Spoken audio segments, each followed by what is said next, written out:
यः पश्येत् अकर्मणि च कर्म यः स बुद्धिमान् मनुष्येषु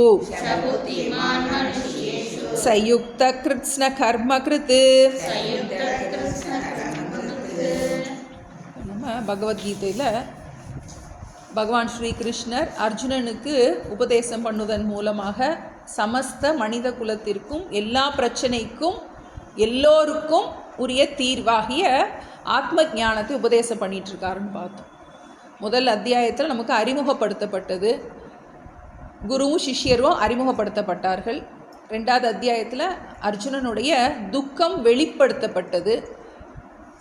கிருஷ்ணர் குருவாக மாறுறாருன்னு பார்த்தோம். அவன் சரணாகதி அடைகிறான். உடனே பகவான் மேலான உபதேசத்தை சொல்கிறார்.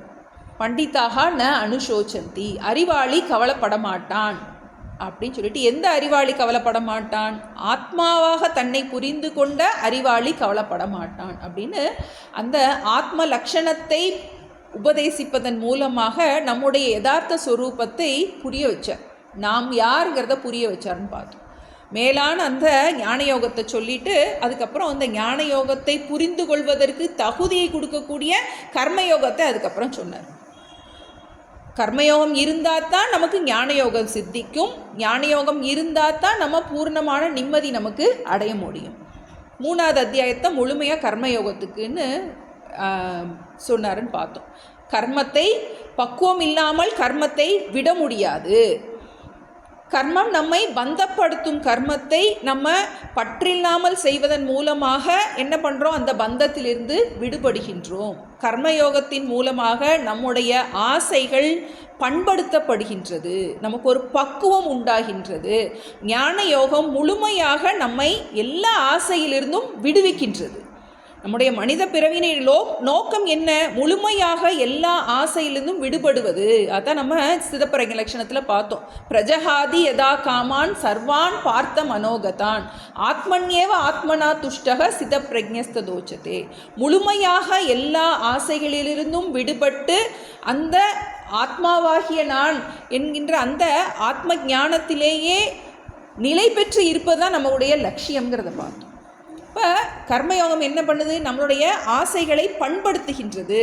அதர்மியான ஒருத்தனை என்ன பண்ணுது? தர்மமாக்குகின்றது.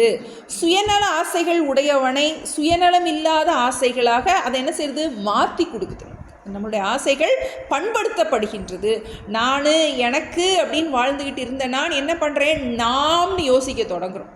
இப்போ உலகத்தை இறைவனாக பார் அப்படின்னு பார்த்தோம்.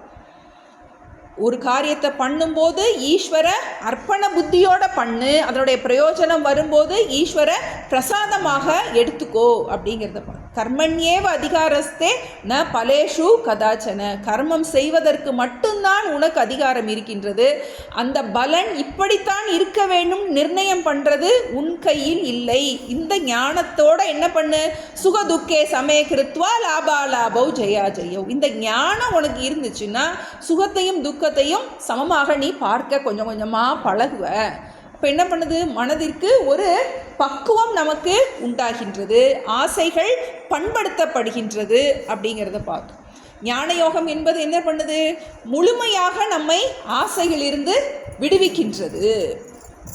அதுதான் பார்த்துட்ருக்கோம். இப்போ 4வது அத்தியாயம் நமக்கு ஞான கர்ம சந்நியாச யோகம்.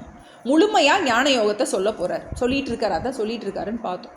கொஞ்சம் டஃப்பானது அப்படிங்கிறனால 4வது 5வது 2 அத்தியாயமும் முழுமையாக ஞான யோகத்தை பகவான் உபதேசம் பண்ணுறார். இப்போ ஞான யோகம் அப்படிங்கும்போது பகவான் என்ன பண்ணலை? நீ எல்லாத்தையும் விட்டுட்டு சந்நியாசம் ஓடிரு அப்படின்னு சொல்லவே இல்லை. உன்னுடைய கடமைகளை எஸ்கேபிசம் கிடையவே கிடையாது. உன்னுடைய கடமைகளை செய்து கொண்டிருக்கும் அதே நேரத்தில் அதை எந்த பாவனையோடு நீ செய்ய பழகணும். கொஞ்சம் கொஞ்சமாக நம்மக்கிட்ட மாற்றங்கள் வர தொடங்குறதை நம்ம பார்க்க முடியும். உடனே ஒரே நாளில் வந்துடாது. கொஞ்சம் கொஞ்சமாக என்னாகும்? நம்மளுடைய எண்ண ஓட்டத்தில், நம்மளுடைய பாவனையில் என்னாகும்? மாற்றங்கள் வர்றதை நம்ம பார்க்க முடியும். இந்த அத்தியாயம் தொடக்கும்போது சொன்னார், பகவான் சொன்னார், இதை நான் ஏற்கனவே சூரியனுக்கு சொன்னேன், சூரியன் மனுவுக்கு சொன்னான், மனு இக்ஷ்வாவுக்கு சொன்னான். எதை சொன்னான்? நிம்மதிக்கான வழியை. எதை சொன்னால் மறந்துடக்கூடாது. அந்த காலத்திலிருந்து எந்த காலம் வரைக்கும் எந்த காலமோ நிம்மதிக்கு வழி ஒன்று தான். நீ எங்கிட்டு போய் என்னென்ன அதை எதை படித்தாலும் என்ன பண்ண முடியாது உனக்கு. எல்லா காலத்துலேயும் நிம்மதிக்கு வழி இதுதான். அது அப்பப்போ என்ன ஆயிரும், மறந்து போயிடும். மக்கள் என்ன பண்ணுவாங்க, ஒரே பணம் பின்னாடி ஓட தொடங்குவாங்க. பட்டம், பதவி, பணம், உறவுன்னு என்ன பண்ணுவோம், அதில் நிம்மதி கிடச்சிடாதா, இதில் நிம்மதி கிடச்சிடாதா அப்படின்னு என்ன பண்ணுவோம், ஓடிட்டே இருப்போம். அப்புறமாட்டி பகவான் எப்பெல்லாம் யதா யதாஹி தர்மஸ்ய கிளானிர் பவதி பாரத அபியுத்தானம தர்மஸ்ய ததாத்மானம் சிருஜாமியகம் பரித்ராணாய சாதுனாம் விநாசாய ச துஷ்கிருதாம் தர்ம சம்ஸ்தாபனார்த்தாய சம்பவாமி யுகே யுகே. எப்பெல்லாம் தர்மம் தாழ்ந்து தாழ்ந்து போகின்றதோ அப்பெல்லாம் நான் என்ன பண்ணுறேன், எப்பெல்லாம் மனிதர்களுக்கு துக்கத்தில் துடிச்சிக்கிட்டு இருக்காங்களோ அப்பெல்லாம் நான் அவங்கள தூக்கி விடுறேன் அப்படிங்கிறார். சிருஜாமி, துக்கத்திலிருந்து நான் என்ன பண்ணுறேன், அவங்கள விடுவிக்கின்றேன். எதன் மூலமாக, இந்த ஞானத்தை கொடுப்பதன் மூலமாக அப்படின்னு சொல்லிட்டு எந்த ஞானம்ங்கிறத சொல்லிகிட்டு இருக்காருங்கிறதான் பார்த்தோம். முக்கியமான ஸ்லோகத்தில் நிற்கிறார். கர்மண்ய கர்ம எப்பஷ்யேத் அகர்மணிச்ச கர்மயக ச புத்திமான் மனுஷேஷு ச யுக்த கிருஷ்ண கர்ம கிருத்து. இதுதான் அந்த சூத்திரம்னு பார்த்தோம், நிம்மதிக்கான சூத்திரம்.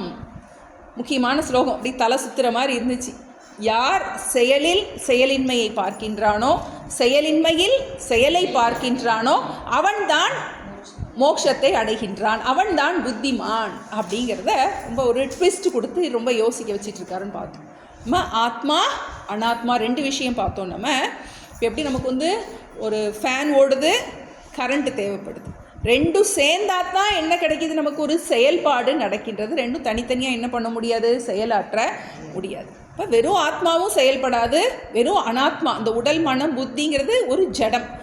ரெண்டும் சேரும்போது என்ன பண்ணுறோம், நம்ம அதை ஒரு நான்னு சொல்கிறோம். நம்மக்கிட்ட ரெண்டு நான் இருக்குது, ஒன்று பெரிய நான், ஒரு சின்ன நான். நம்ம பெரிய நான் எதை சொல்கிறோம், ஆத்மா தான் பெரிய நான். ஆனால் நம்ம மனசில் விவகாரத்தில் என்ன பண்ணியிருக்கோம், அந்த நான் இந்த அகங்காரத்தை தான் என்ன செய்கிறோம், நானுன்னு என்ன பண்ணுறோம், இதையே நான்னு சொல்லி சொல்லி பயன்படுத்தி கொண்டு இருக்கின்றோம். உண்மையில் இந்த உடல் மனம் புத்தி என்பது ஒரு என்ன சொல்கிறோம், நம்ம அதை தான் நம்ம சின்ன நான்னு சொல்கிறோம். அதை என்ன பண்ணுறதில்ல, அதுக்கு ஒன்றும் தானாக சுய இருப்பு கிடையாது. ஆத்மாவினுடைய இருப்பை கடன் வாங்கிக்கிட்டு தான் என்ன பண்ணுறது, இது செயல்படுகின்றது. ஒரு கொஞ்சம் புரிஞ்ச மாதிரி இருக்கும், நம்ம அப்படி கொஞ்சமாக பார்ப்போம். ஸ்லோகத்தை பெறுவோம். நம்ம செயலில் செயலின்மையை யார் பார்க்கின்றானோ, செயலின்மையில் செயலை யார் பார்க்கின்றான். பொதுவாகவே நம்ம இதை முதல்ல லௌகிகமாக பார்த்துக்கிடுவோம். நமக்கு என்ன ரொம்ப ஆத்மா அப்படின்னா ஒரு மாதிரி பயமாக இருக்கிற மாதிரி இருக்கும், புரியாத மாதிரி இருக்கும். ஜென்ரலாகவே பார்க்குறோம். இப்போ நம்ம ட்ரெயினில் போயிட்டுருக்கோம். ட்ரெயினில் போயிட்டு இருக்கும்போது பக்கத்தில் இருக்க மரமெல்லாம் ஓடுற மாதிரி இருக்குது. உண்மையிலே ஓடுதா, ஓடல். செயலின்மையில் என்ன பண்ணுறோம், செயல் தெரிகின்றது. அதே மாதிரி சில நேரம் நம்ம பார்ப்போம், நம்ம எல்லாருமே இப்போ மூவ் ஆகிட்டு தான் இருக்கோம். உண்டா இல்லையா, பூமி சுற்றிட்டு தானே இருக்குது. ஆனால் என்ன தெரியல நமக்கு, அது தெரியல நமக்கு.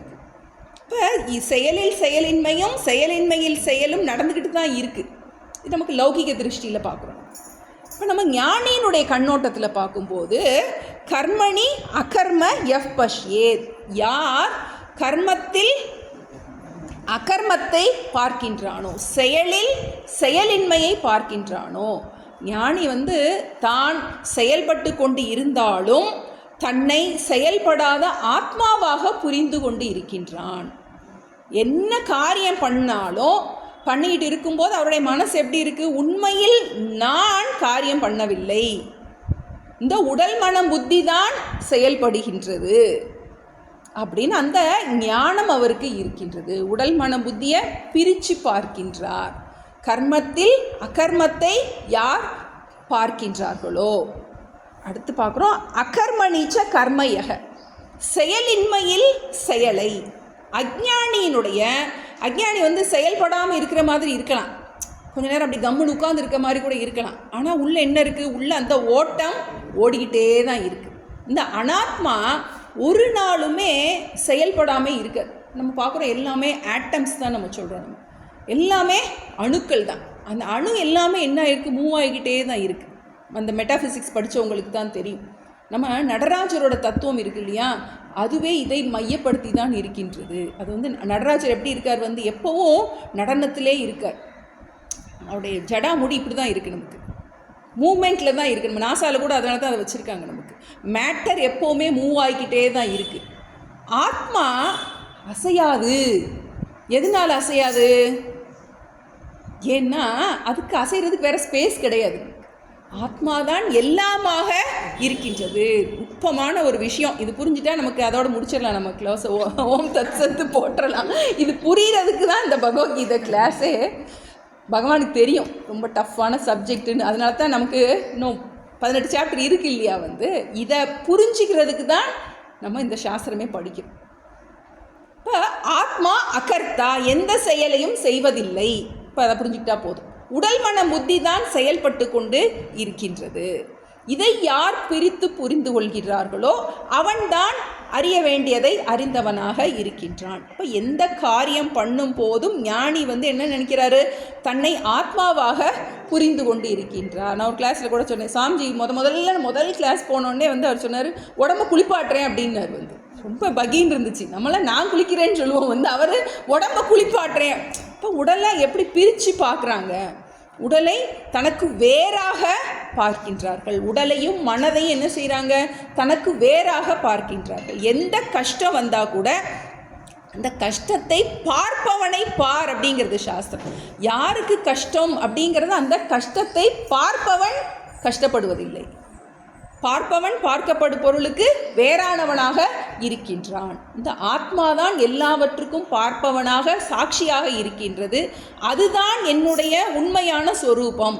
யார் இந்த ஞானத்தில் உறுதியாக இருக்கின்றானோ அவன்தான் புத்திமான். ச புத்திமான் மனுஷ்யேஷு ச யுக்தக கிருத்ஸ்ன கர்மகிருத்து. அவன்தான் செய்யும் செய்கை முடித்தவன் ஆகின்றான். யார் அந்த தன்னை ஆத்மாவாக புரிந்து கொள்கின்றானோ அவன் இந்த பிறவியின் மேலான லட்சியத்தை அடைந்தவனாக இருக்கின்றான். செய்யும் செய்கை முடித்தவன்னா என்ன அர்த்தம்? இந்த பிறவி எதுக்காக நமக்கு கொடுக்கப்பட்டிருக்கோ, மற்றவங்கள என்ன பண்ணுறோம்? நம்ம 4 மாதமாய் குயவனை வேண்டி கூத்தாடி போட்டுடை தாண்டி நம்ம என்ன பண்ணிடுறோம்? நம்ம வேறு பல விஷயங்களை நமக்கு பிறவியை வீண் பண்ணிடுறோம். யார் இதை புரிந்து கொள்கின்றானோ அவன்தான் புத்திமான். அவன்தான் செய்யும் செய்கை முடித்தவன், பிறவியின் பயனை பெற்றவன் அப்படின்னு சொல்லியிருக்கார். நீ அடுத்து 19லேருந்து 24 வரைக்கும் இந்த ஒரு ஸ்லோகத்தை தான் எக்ஸ்பிளைன் பண்ணுறார். இந்த ஒரு ஸ்லோகத்தை இதை புரிஞ்சால் நமக்கு என்ன கிடைக்கும், ஞானி எப்படி இருக்காரு அப்படின்னு இந்த 18வது ஸ்லோகத்தினுடைய விளக்கமாக இந்த 19லேருந்து 24 வரைக்கும் அமைய போகின்றது.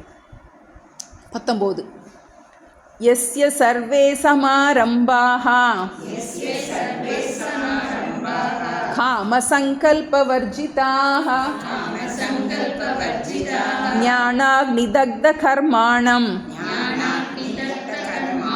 தமாஹுः பண்டிதம் புதாஹ யஸ்ய சர்வே சமாரம்பாஹ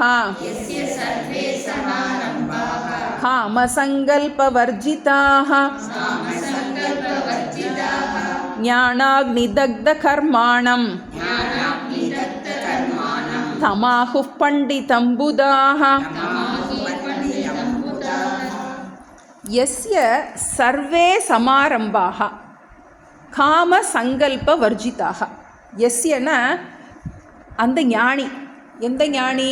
இந்த 18வது ஸ்லோகத்தை நல்லா புரிஞ்சுக்கிட்ட அந்த ஞானி. அவர் எப்படி இருக்காரு அப்படின்னா, சர்வே சமாரம்பாக காமசங்கல்ப வர்ஜிதாக. அந்த ஞானி விவகாரம் பண்ணும்போது எப்படி இருக்காரு அப்படின்னா, ஆரம்பம்னாலே கர்மாவுக்கு தான் பேர் ஆரம்பம்னு பேர். ஆரம்பார்த்தம் அப்படின்னு சொல்லுவோம். ஆரம்பம்னா கர்மா. எப்போ நம்ம ஒரு செயல் செய்யணும்னு நினச்சிட்டோமோ அப்போவே அதனுடைய பலன் நமக்கு கவுண்ட் ஆக தொடங்கிடும். அப்படி நம்ம ஒரு டச் பண்ணிட்டோம்னாலே என்னது, நமக்கு அது ஓட தொடங்கிடுது இல்லையா, கவுண்டர் ஓட தொடங்கிடும்.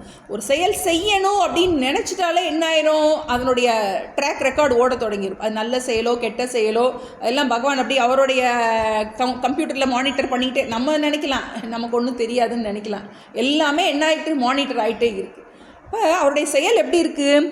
எஸ்ய சர்வே சமாரம்பாக, எல்லா காரியங்களும், ஞானோட எல்லா காரியமும் எப்படி இருக்கான்? காம சங்கல்ப வர்ஜிதாக. வர்ஜித்தம்னா இல்லாமல் இருக்கின்றது. அவருடைய செயல் எல்லாமே எப்படி இருக்குன்னா ஆசையற்றதாக இருக்கின்றது. சுயநலமானன்னு போட்டுக்கணும் நம்ம. சுயநலமான ஆசை அற்றதாக இருக்கின்றது. ஒன்று சுயநலமான ஆசைன்னு போட்டுக்கணும். இன்னொன்று பந்தப்படுத்தும் ஆசையாக இல்லை. ஆசையை நம்ம ரெண்டாக பிரிச்சிருக்கோம். ஒன்று பந்தப்படுத்தும் ஆசை, இன்னொன்று பந்தப்படுத்தாத ஆசை. அவருடைய செயல்கள் எல்லாமே சுயநலமற்றதாக பந்தப்படுத்தாத ஆசைகளாக இருக்கின்றது.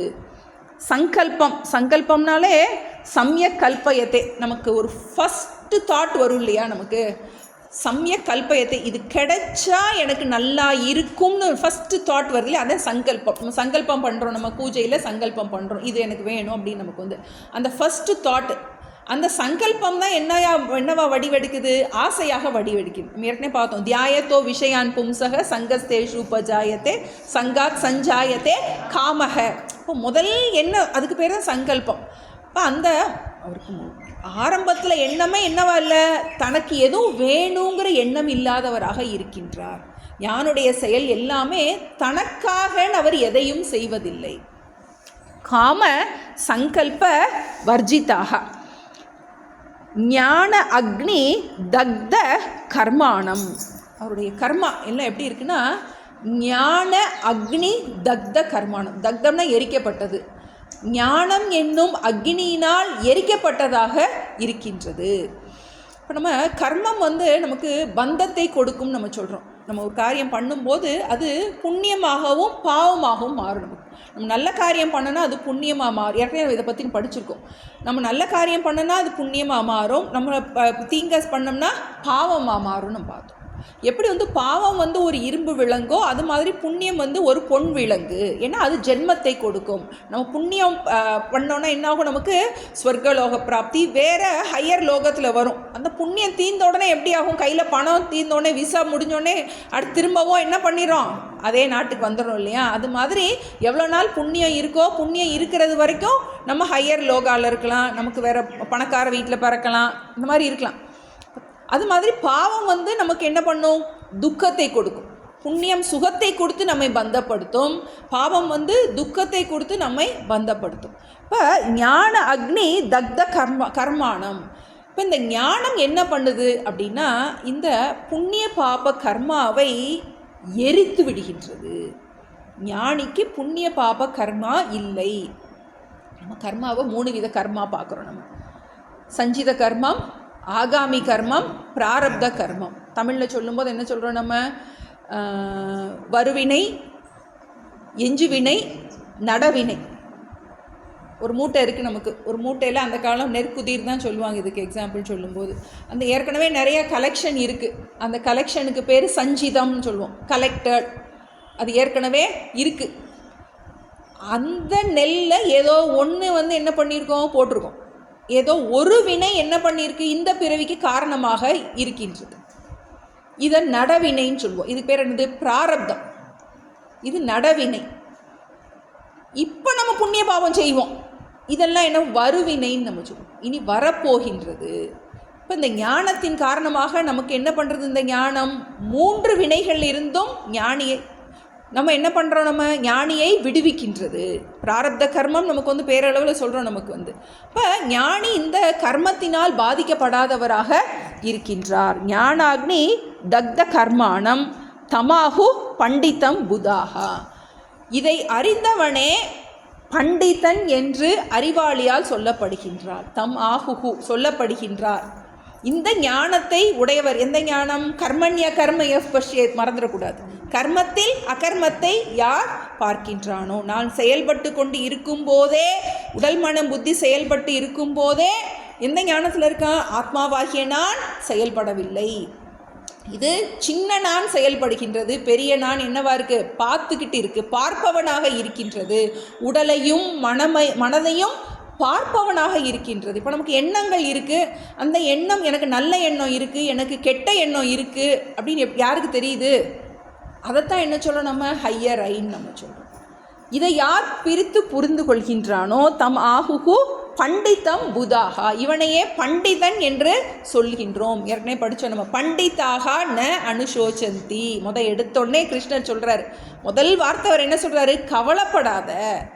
கவலைப்படாதன்னு சொல்லிட்டு அறிவாளி கவலைப்பட மாட்டான். பண்டிதன், பண்டிதன்னா பண்டா எஸ்ய அஸ்தி சக பண்டிதக, யாருக்கு அறிவு இருக்கின்றதோ அவனை தான் அறிவாளின்னு சொல்லுவோம். அதே மாதிரி பண்டா, சம்ஸ்கிருதத்தில் பண்டா எஸ்ய அஸ்தி சக பண்டிதக, அவனே பண்டிதன் அப்படின்னு சொல்லிட்டு இந்த ஞானத்தை புகழ்கிறார். ஞானி எப்படி இருக்காரு? எந்த காரியம் பண்ணினாலும் அதனால் பந்தப்படாதவராக இருக்கின்றார். அந்த பலனில் பற்று இல்லாதவராக இருக்கின்றார். பந்தப்படுத்தப்பட்ட ஆசை அவரிடம் இல்லை. அடுத்து 20, 22, 23, 24 இது நாள்லையும் நம்மளாம் கிரகஸ்தர்களாச்சே நம்மளாம் அந்த மாதிரி இருக்க முடியுமா அப்படின்னு என்ன வரும்? நமக்கு ஒரு சந்தேகம் வரும். என்னதேனாலும் அவங்களுக்கெல்லாம் பிள்ளை குட்டி கிடையாது, ஒரு பிரச்சனையும் கிடையாது. நம்ம என்ன பண்ணுறது? ஏகப்பட்ட பிரச்சனையை வச்சுக்கிட்டு நம்ம எப்படி இதெல்லாம் காம சங்கல்ப வர்ஜிதா முடியுமா அப்படின்னு நமக்கு ஒரு டவுட் வரலாம். அதனால் பகவான் நமக்கு வழி சொல்கிறார், இல்லறத்தார்களுக்கு சொல்கிற மாதிரி சொல்கிறார். ஏன்னா நமக்கு ஞானியை 2 விதமான ஞானி வச்சுக்கலாம். நம்ம பிரவருத்தி ரூபமான ஞானி, நிவிற்த்தி ரூபமான ஞானி. பிரவருத்தினா இல்லறத்தில் இருந்து கொண்டே ஞானத்தோடு இருப்பார்கள். ஏன்னா நமக்கு நம்ம உபநிஷத்தில் இருக்க எல்லா குரு சிஷ்யர்கள்லாம் அப்பா பிள்ளையாத்தான் மெயினாக இருந்திருக்கு. நிறையா பார்க்குறோம். நிறைய இல்லறத்தில் இருக்கிறவங்க பார்க்குறோம். யாக்ஞவல்கியர், மைத்ரேயி கணவன் மனைவி இருக்கிறாங்கன்னு பார்க்குறோம். அப்போ என்ன பண்ணுறோம்? நமக்கு கிருஷ்ணர் பெரிய சம்சாரி, அர்ஜுனன் அதை விட சம்சாரி. அப்போ எல்லாமே இல்லறத்தார்களுக்கும் முடியும், நம்ம எதையும் விட்டுட்டு ஓட வேண்டிய அவசியம் இல்லை. அப்படிங்கிறதுனால 2 விதமான ஞானி, பிரவர்த்தி, நிவர்த்தி. நிவர்த்தினா சன்னியாசி, முழுமையாக விட்டுட்டு போகிற சன்னியாசிகள்லையும் ஞானிகள் இருக்கிறாங்க. எதை விட்டுட்டு போகாமல், கடமைகளை துறக்காமல், கடமைகளை பற்றில்லாமல் செய்யும் ஞானிகளும் இருக்கின்றார்கள். இப்போ நம்ம அதுதான் நிறைய டைம் கொடுக்குறாரு கிருஷ்ணர். இல்லற ஞானிக்கு தான் நிறைய அட்வைஸ் இதில் நமக்கு பகவத்கீதையில் நிறைய நம்ம கடமையை செஞ்சுக்கிட்டு இருக்கிற அதே சமயத்தில் எப்படி ஒட்டாமல் இருக்கிறது அதான் இப்போ சொல்ல போகிறார். 20ஆவது ஸ்லோகத்தில் ஒரு இல்லற ஞானியை பற்றி சொல்கிறார். நம்ம பிரவருத்தியில் இருக்கிறவர். தியக்த்வா கர்மபலா சங்கம் நித்ய திருப்தோ நிராஸ்ரயः கர்மண்யபிப்ரவருத்தோபி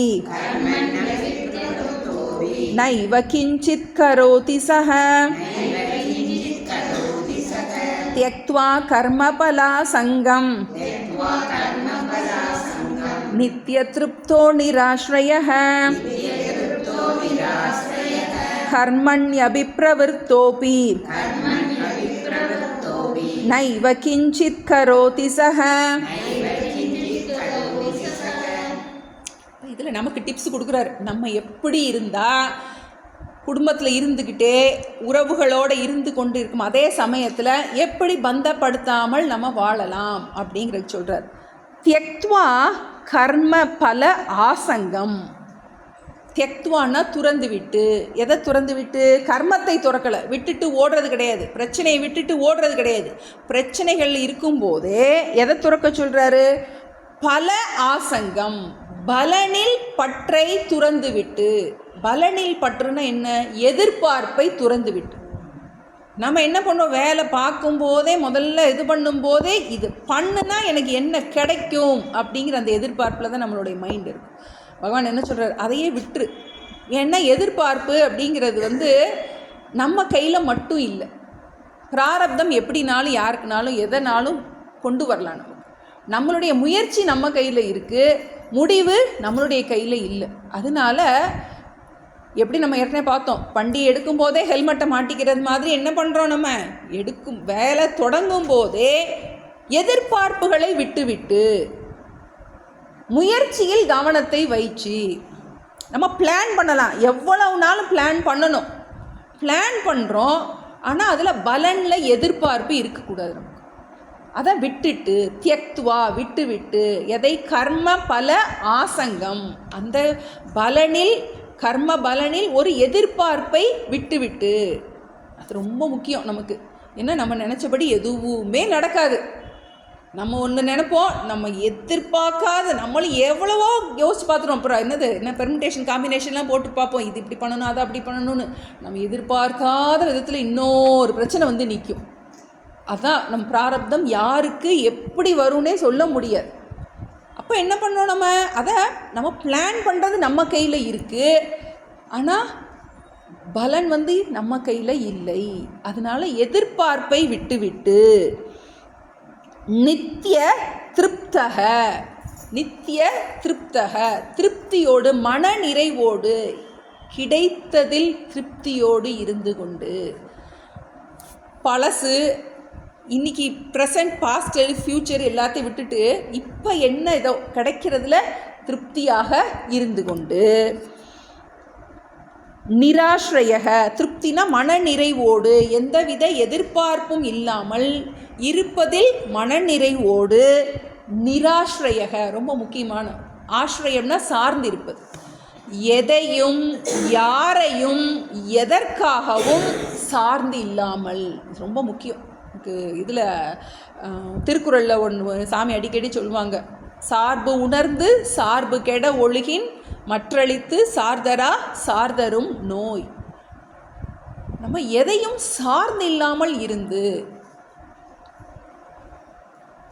எதுக்காக, எமோஷ்னலி உணர்ச்சி பூர்வமாக யாரையும் சார்ந்திருக்கக்கூடாது. இப்போ ஃபிசிக்கலி கண்டிப்பாக என்ன பண்ணும், வயசாகிடுச்சுன்னா கண்டிப்பாக யாராவது கூட்டிகிட்டு வரணும், போகணும், அதில் ஒன்றும் பண்ண முடியாது.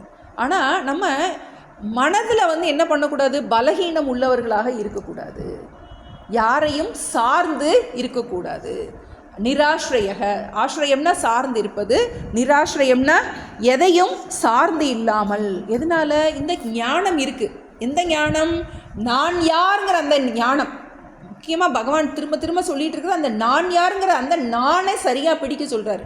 நான் என்பது இந்த உடல் மனம் புத்தி கிடையாது. நீ உடல்னு நினச்சிட்டீன்னா என்னாகும், உன்னுடைய உறவுகள் எல்லாம் வந்துடும், எல்லாம் மாறிக்கிட்டே இருக்கின்ற அந்த உறவுகள் வந்துடும். நம்ம என்ன நினைக்கிறோம், மாறாத நிம்மதி வேணும்னு நினைக்கிறோம். அதை எதில் தேடுறோம், மாறுகின்ற பொருள்களில், மாறுகின்ற உலகத்தில், மாறுகின்ற உறவுகளில் வேணும்னு நம்ம நினைக்கிறோம். அதை மாறாத இன்பத்தை மாறாத பொருளில் தான் நாம் பெற முடியும். அப்போ மாறிக்கிட்டே இருக்கிற மனிதர்கள்ட்ட நம்ம என்ன பண்ண முடியாது, நமக்கு மாறாத இன்பம் கிடைக்காது. அதனால யாரையும் சார்ந்திராத, உன்னையே நீ சார்ந்திரு.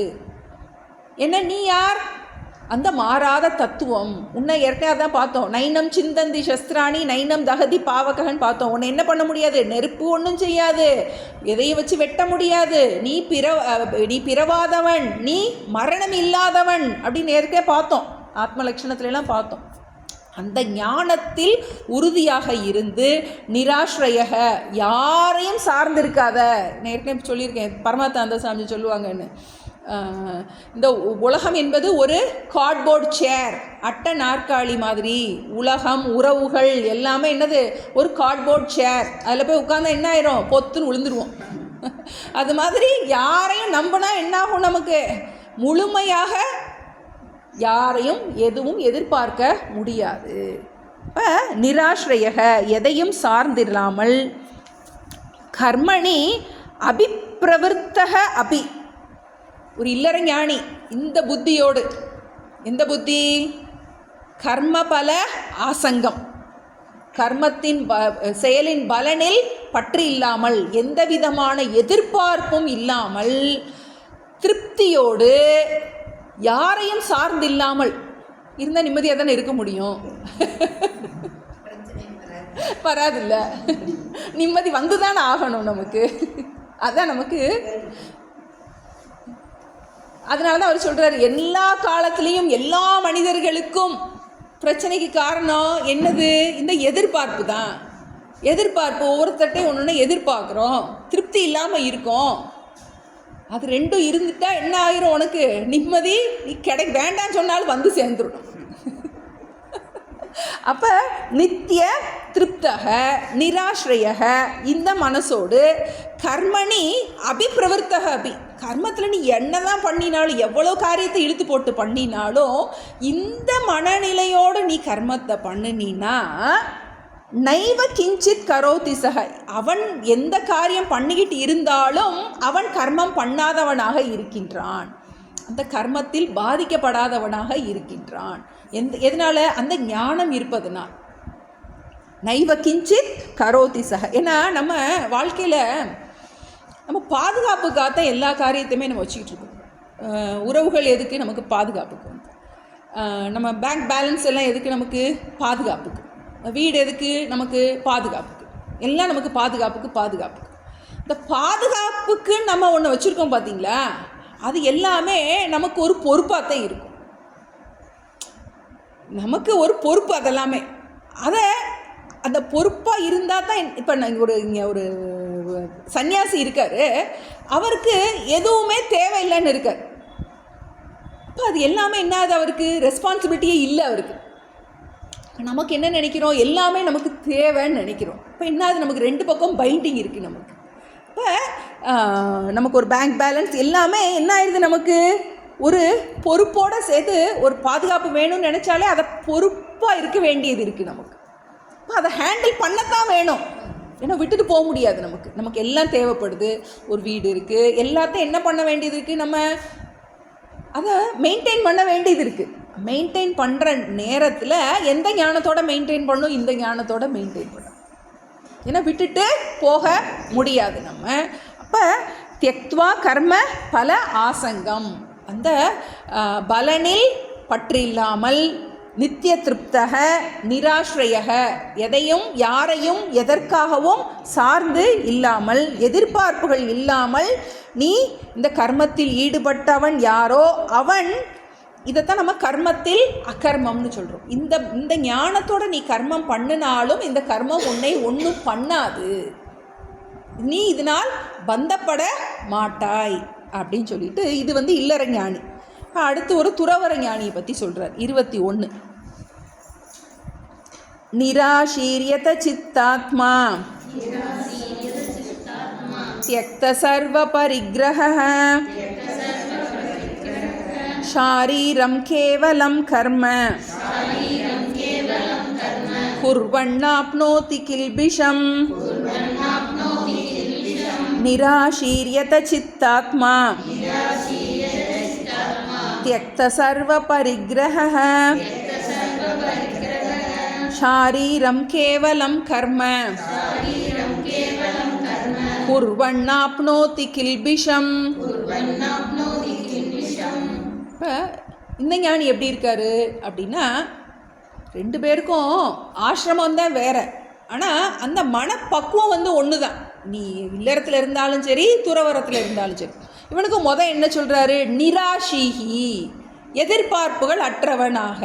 அது நமக்கு முக்கியம். நீ காஷாயம் போட்டாலும் சரி, நீ இல்லறத்தில் இருந்தாலும் சரி, துறவரம் போனாலும் சரி, ஆசையை வச்சுட்டு என்ன பண்ண முடியாது?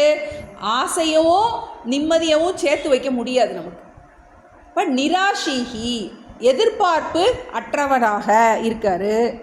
யத சித்த ஆத்மா, ஆத்மான்னா இங்கே உடல், சித்தம்னா மனம், இந்திரிய கட்டுப்பாடு மனக்கட்டுப்பாடு உடையவராக இருக்கணும். ஆனால் துறவிக்கு கண்டிப்பாக தேவை இந்திரிய கட்டுப்பாடு மனக்கட்டுப்பாடு, அது கண்டிப்பாக தேவை. யத சித்த ஆத்மா தியக்த சர்வ பரிகிரக, பரிகிரகம்னா உடைமைகள்னு வரும்போது உறவுகளையும் சேர்த்துக்கணும் நம்ம. ஏன்னா சன்னியாசிக்கு என்ன இருக்கக்கூடாது? உடைமைகள் உறவுகள் எதுவுமே கிடையாது. தியக்த சர்வ பரிகிரக. அவர் எப்படி இருக்காரு? ஷாரீரம் கேவலம் கர்ம, இந்த ஷரீரத்தை பாதுகாக்கும் செயலை மட்டும் செஞ்சு கொண்டு இருக்கார். எந்த ரெஸ்பான்சிபிலிட்டி கிடையாது அவருக்கு, எந்த கமிட்மெண்ட் எதுவும் கிடையாது. எப்பவும் இந்த அகம் பிரம்மாஸ்மிங்கிற இந்த தியானத்திலே இருக்கார். ஆத்மன் ஏவ ஆத்மனா துஷ்டக குர்வன் ஆப்னோதி கில்பிஷம். அப்படிப்பட்டவர் ஷாரீரம் கேவலம் கர்ம, இந்த ஷரீரத்தை பாதுகாக்க மட்டும் செய்யும் அந்த செயல் செய்து கொண்டு இருந்தாலும் அவரை என்ன செய்யாது? புண்ணிய பாபம் அவரை ஒன்றும் செய்யாது. நமக்கு ஒரு டவுட் வரலாம், ஞானியோட புண்ணிய பாபம் என்ன ஆகும் அப்படின்னு. கைவில நவனியத்தில் படிச்சிருக்கோம் நம்ம. ஞானி செய்யும் புண்ணியம் என்ன ஆகும்னா, ஏன்னா ஞானம் கிடச்சிருச்சு, ஏன்னா அப்புறம் அவர் நல்ல காரியங்கள் பண்ணலாம், அவர் சில தப்பும் பண்ண மாட்டார், ஞானி பண்ண மாட்டார் ஆனால் சில தவறுகள் நடக்கலாம். இப்போ ஞானி செய்யும் புண்ணியம் என்னாகும்? ஏன்னா அவருக்கு பிறவி கிடையாதுன்னு நம்ம சொல்கிறோம். ஞானி செய்யும் புண்ணியம் என்னாகும்னா, அவரை நமஸ்காரம் பண்ணுபவர்களுக்கு அந்த புண்ணியம் அவர்களை போய் சேரும். அவர் ஏதாவது தப்பு பண்ண மாட்டார். அப்படியே ஏதாவது ஒன்று இருந்தால் யார் அவரை நிந்திக்கின்றார்களோ அவர்களை சென்று அடையும். இதுதான் அதனுடைய ஞானியுடைய புண்ணிய பாபத்தோடைய கதி. இப்போ நிராசீகி யதசித்தாத்மா தியக்த சர்வ பரிகிரக ஷாரீரம் கேவலம் கர்ம குர்வன் ஆப்னோதி கில்பிஷம். அதாவது இப்போ ஞானி எப்படி இருக்காரு அப்படின்னா பகவானே சார்ந்தவராக இருக்கின்றார். தியக்த சர்வ பரிகிரக எந்த விதமான உடைமைகளும் இல்லாமல் இருக்கின்றார். பார்க்குறோம் இதில் பின்னாடி வரும் நமக்கு அனன்யா சிந்தையந்தோமாம் ஏஜனா பரியுபாசத்தே தேஷாம் நித்யாபியுக்தானாம் யோகக்ஷேமம் வகாமியகம். இங்கே பகவானே சார்ந்து இருக்காங்க. பகவான் சொல்கிறார் யார் என்னையே சார்ந்து இருக்கின்றார்களோ அவர்களுடைய யோகக்ஷேமத்தை நான் கவனிச்சு கொள்கிறேன் அப்படின்னு பின்னாடி சொல்ல போகிறார். இப்போ இவர்கள் அதன் காரணமாக என்ன செய்கிறாங்க, அவங்க எல்லா உறவுகளையும் விட்டவர்களாக இருக்கின்றார். இந்த உறவுகள் அப்படின்னு நம்ம சொல்கிறோம், ஏதோ ரொம்ப நாள் இருக்கிற மாதிரி இருக்கும். ஒரு ஸ்லோகம் குருபுராணத்தில் சொல்கிறார் உறவுகள் எப்படி இருக்குன்னா, நம்ம ஒரு ஆற்றுல 2 கட்டை மிதந்துட்டு போகுது, அது அப்படி தட்டிக்கிட்டே போதான் கொஞ்சம் தூரம் அப்படி தட்டிக்கிட்டே போகும், அதுக்கப்புறம் எங்கிட்டோ போயிருமா. அது மாதிரி தான் உறவுகள்ங்கிறது நம்ம ஏதோ சேர்ந்து வந்தோம் பிறந்தோம் அப்படிங்கிறது மாதிரி இருக்குது. அப்புறம் என்ன, அது கொஞ்ச நாள் அப்படி மோதி என்னது அம்மா அப்பா எல்லாம் உறவுகள் எல்லாம் இருக்குது, அப்புறமாட்டி புரிஞ்சு போயிடுது நமக்கு. நீ யாரோ நான் யாரோ எங்கேயோ வந்தோம் எப்படியோ போகிறோன்னு, அவ்வளோதான் உறவுகள். இப்போ ஞானி அதை புரிஞ்சு வச்சுருக்காரு. அதனால் அவர் முதல்ல துறவி ஆகிட்டார். இப்போ நமக்கு நம்மளால் துறவி ஆகலைன்னா அந்த துறவு மனப்பான்மை நமக்கு ரொம்ப முக்கியம். உடைமைகளோடு இருந்தாலும் உறவுகளோடு இருந்தாலும் இந்த ஞானம் நமக்கு இருக்கணும். நமக்கு எவ்வளோ நாள் சேர்ந்துருக்கோமோ அவ்வளோ நாள் சேர்ந்துருக்க போகிறோம், எப்போ பிரிவோமோ பிரிவு வரலாம் நமக்கு. அப்போ தியக்த சர்வ பரிகிரக ஷாரீரம் கேவலம் கர்ம, இந்த உடல் நடத்துவதற்கு உரிய அந்த கர்மத்தை மட்டும் அவர் செய்து கொண்டு இருந்தாலும் குர்வன் ஆப்னோதி கில்பிஷம், அதன் காரணமாக அவருக்கு என்ன இல்லை, காரியம் செய்து கொண்டு இருந்தாலும் ந கில்பிஷம், அவர் இந்த சம்சார துக்கத்தை அடைவதில்லை. எதனால் அப்படின்னா, அவர் தன்னை இந்த அகங்கார நானா நினைக்கிறது கிடையாது. அவர் தன்னை இந்த உடல் மனம் புத்தியாக நினைப்பது இல்லை. தன்னை ஆத்மா நான், 2 நான் இருக்குது, ஒன்று அகங்கார நான், இன்னொன்று ஆத்மா நான். நம்ம அகங்கார நானோட சேர்த்துக்கிட்டு நம்ம ஏன்னா விவகாரம் பண்ணும்போது இந்த அகங்கார நான் தான் செயல்பாடு பண்ணுது. ஆனால் ஞானி என்ன பண்ணுறாரு, இந்த அகங்கார நானையும் இந்த ஆத்மா நானையும் பிரித்து புரிஞ்சிக்கிறார். இதுதான் நம்மளுடைய வாழ்க்கையோட லட்சியம் நமக்கு. நம்ம அடுத்த ஸ்லோகத்தில் திரும்பவும் அவர் இல்லறத்தார்களுக்கு வந்துடுறார். கிருஷ்ணர் இல்லறத்தில் இருக்கிறவங்க எப்படி இருக்கணுங்கிறத சொல்ல போகிறார். 22 எதிர்ச்சா லாப சந்துஷ்டஹ द्वन्द्वातीतो विमत्सरः समसिद्धावसिद्धौ च कृत्वापि न निबध्यते यदृच्छालाभसन्तुष्टः द्वन्द्वातीतो विमत्सरः समसिद्धावसिद्धौ च कृत्वापि न निबध्यते. நமக்கு இந்த அத்தியாயத்தோட தலைப்பே என்னது, ஞான கர்ம சந்நியாச யோகம். ஞானத்தினால் எவ்வாறு கர்மத்தில் பந்தப்படாமல் இருப்பது, ஞானத்தினால் எப்படி கடமை செய்து கொண்டு இருக்கும்போதே அதில் பந்தப்படாமல் இருப்பது, அதான் சொல்லிகிட்டு இருக்கார் நமக்கு.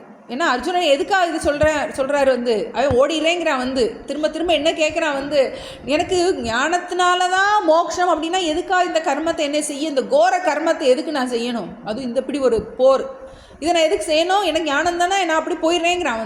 ஆனால் பக்குவம் இல்லைன்னா உனக்கு ஞானம் வேலையே பார்க்காது அப்படின்னார். அப்புறம் என்ன சொன்னார், எக்ஸாம்பிள் கொடுத்தார். நமக்கு ஜனகர் முதலானவர்கள்லாம் கடமையை செஞ்சுக்கிட்டே என்ன பண்ணாங்க, மோட்சம் அடைஞ்சிருக்காங்க. நான் பெரிய தன்னையே உதாரணமாக சொல்கிறாரு, நான் எனக்காக எந்த வேலையுமே செய்ய வேண்டிய அவசியம் இல்லை, ஆனால் நான் என்ன பண்ணுறேன், மற்றவர்களுக்கு வழிகாட்டுவதற்காக என்ன பண்ணுறேன், நான் கடமையை விட்டுட்டு போகலை, அதனால் கடமை மூலமாகவே என்ன பண்ண முடியும், மோட்சம் அடைய முடியும். அதுதான் டிப்ஸ் கொடுத்துட்ருக்காரு. எப்படி மனநிலையில் நம்ம ஒரு மாற்றம், நம்மளுடைய ஆட்டிடியூடில் ஒரு சேஞ்ச்.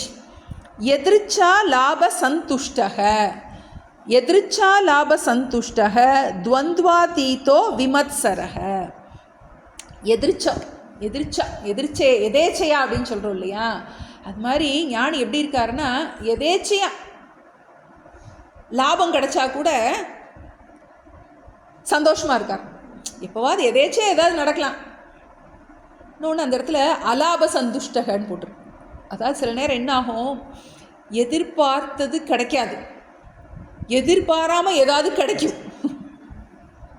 எதிர்பார்த்தது கிடைக்காது, எதிர்பார்க்காம கிடைக்கும். ரெண்டு இதுலையுமே அவர் சமமாக இருக்கின்றார். எதிர்ச்சா லாப சந்துஷ்டக துவந்த்வாதீதக. முதல்ல ஃபர்ஸ்ட் குவாலிஃபிகேஷன் எதிர்ச்சா லாப சந்துஷ்டக. கிடைச்சாலும் அதில் என்ன பண்ண மாட்டார், குதிக்க மாட்டார். கிடைக்கலனாலும் வருத்தப்பட மாட்டார். யார் இல்லற ஞானி நமக்கு டிப்ஸ் கொடுத்துட்ருக்காரு. ஏன்னா நம்ம விவகாரம் பண்ணிகிட்டு இருக்கோம். விவகாரம் என்ன ஆகும், நமக்கு என்ன வேணாலும் நடக்கலாம். இப்போ சிலது எதிர்பார்த்தது நடக்காமல் இருக்கலாம், எதிர்பார்க்காம ஏதாவது கிடைக்கலாம். அப்போ என்ன பேலன்ஸாக இருக்கார். துவந்த்வாதீதக. துவந்த்வம்னால இருமை அப்படின்னா சுகம் துக்கம். ஒருத்தவங்க டவுட்டு கேட்டிருந்தாங்க, இருமைனா இம்மை மறுமையான்னு கேட்டிருந்தாங்க. நம்ம பொதுவாக இருமைனா சுகம் துக்கத்தை தான் இருமைன்னு சொல்லுவோம். துவந்த்வ அதீதக, இருமைகளுக்கு வேறானவனாக இருக்கின்றார். துவந்த்வ அதீதம்னா வேறானது. சுகத்துக்கும் துக்கத்துக்கும் வேறானவராக இருக்கின்றார். எதனால்? தன்னை ஆத்மான்னு புரிஞ்சுக்கிட்டதுனால. அதாவது இல்லறத்தில் இருந்தாலும் துறவரத்தில் இருந்தாலும் உனக்கு இந்த ஞானம் வேணும், அதுதான் முக்கியம். இல்லற ஞானினாலும் சரி, துறவர ஞானினாலும் சரி, உனக்கு இந்த ஆத்மா நான்கிறது பிரபலம் ஆகணும். அகங்கார நான் இல்லை அப்படிங்கிறத. துவந்த்வாதீதக விமத்சரகனா பொறாமையற்றவராக. பொறாமை எப்போ வரும்? நமக்கு இருமைகள் இருக்கும்போது தான் நமக்கு அந்த பொறாமை வரும். ஞானி தன்னை எல்லாரும் நானே அப்படிங்கிற அந்த ஒரு மேலான பாவத்தில் இருக்கார். அதான் விமத்சரக. துவந்த்வாதீரோ விமத்சரக சமசித்த அசித்தௌச்ச. அசித்தௌச்ச. சித்தினா என்னது? வெற்றி. அசித்தினா தோல்வி. வெற்றி தோல்வியை சமமான மனநிலையில் எடுத்துக்கொள்வோராக. அது எப்படி முடியும்? வெற்றியை ஜாலியாக எடுத்துக்க முடியும், தோல்வியை எப்படி, வெற்றியவும் தோல்வியும் எப்படி நமக்கு சமமாக எடுத்துக்க முடியும்?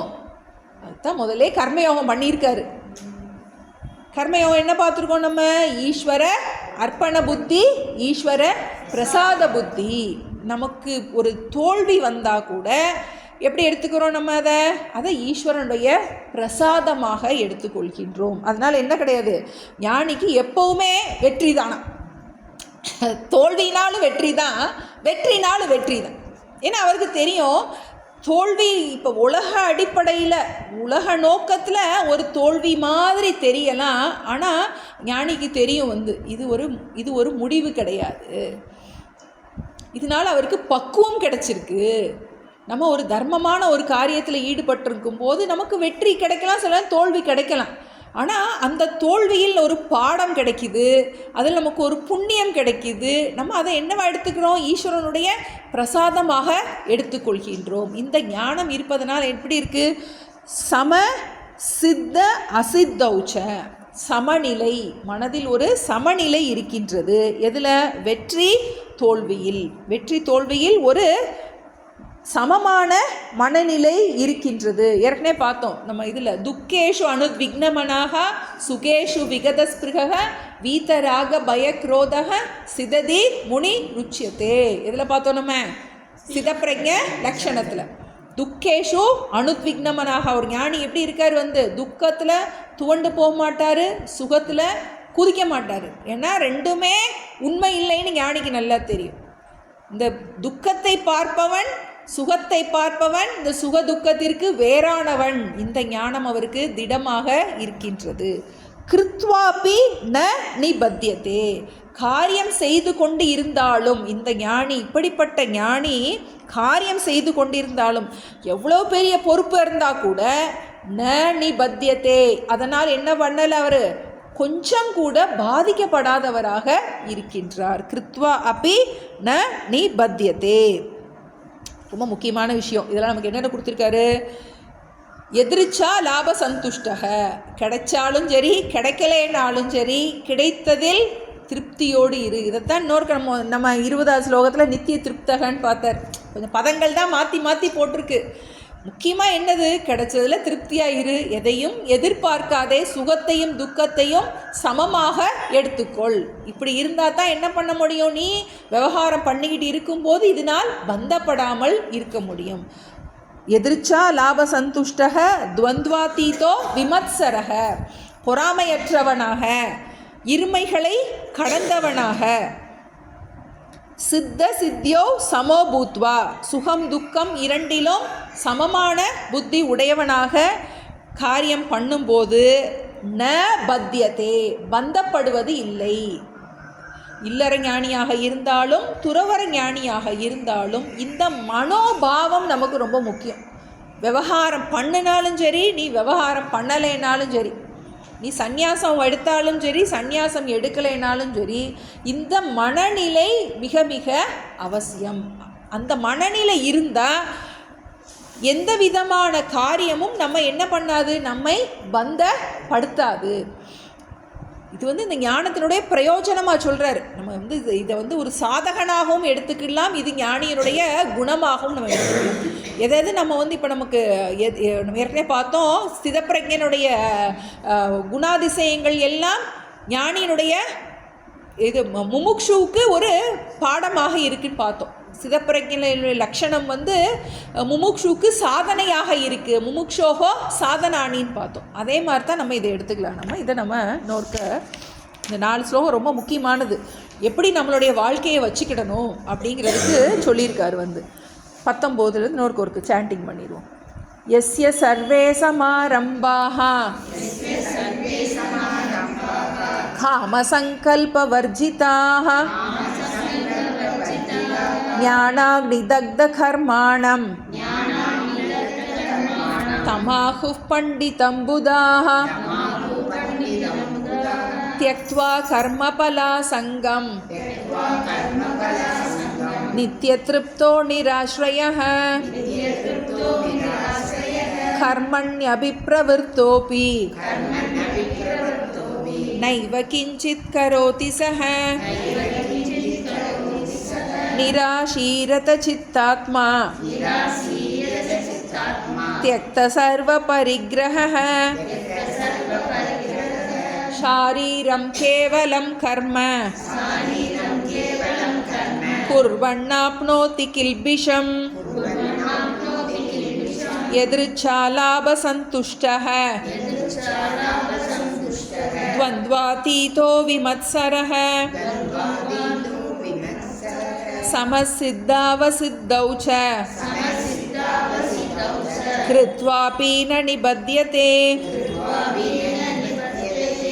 ஓம் பிரபன்ன பாரிஜாதாய தோத்ரவேத்ரேகபாணயே ஞானமுத்ராய கிருஷ்ணாய கீதாமிருததுஹே நமः.